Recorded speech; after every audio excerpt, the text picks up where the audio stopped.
Sir Jared, ma'am, dalawa po kaming gagawa sa inyo, ma'am. Ha? Sige po, ano pong pagawa niyo po? Oh, di ko alam actually, Sir Meg. Sige. Ma, Kami na bahala. ano, Simulan muna natin sa haircut, ma'am. Anong... oh, talagang lahat sa'yo. Ewan Okay. ka. Sige ako. Bayan. O, bayan na.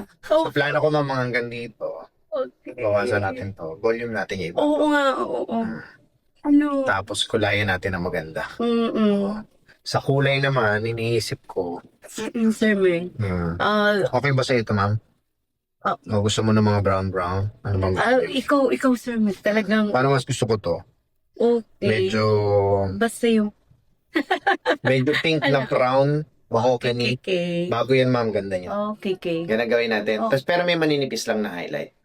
Oo. Tapos, Sir Meg, yung ano, Sige gusto ko, paglabas ko, yung hindi ako, kasi actually sa bahay lang talaga ako eh. Yung pag umalis ako, hindi ako mag-blow rin, hindi ako marunong. Wash and wear lang. Oo. Sige na, Pero magkaiba suklayin nyo yun. na lang. Parang gano'n. Susuklayin nyo kasi ayaw kasi material. di ako ano. Sige po. No problem. Ayun, ma'am. So, cut natin, kulayan natin, tapos treatment natin. Oh, okay. Okay? Okay. Sige po. And then, discuss lang natin, ma'am, paano nyo inalagaan yung buhok nyo.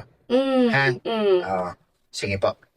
So, ito na yung ginawa natin, ma'am. Okay. Sabi ni sir na hindi na tayo mag-highlight. So, nagbago yung gagawin natin. So, ang ginawa natin, nag-ano lang, yung 60 straight, kasi gusto mo ng wash and wear lang. Ayaw mo nang nagbo-blow dry lagi. So, after wash mo, hindi ka na kailangang mag-blow dry.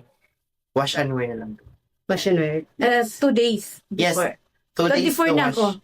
Noy, pwede na akong mag-ano. Yes, ma'am. Pwede ka na Okay. mag-wash. Oo. Yeah. Thanks. Thank you!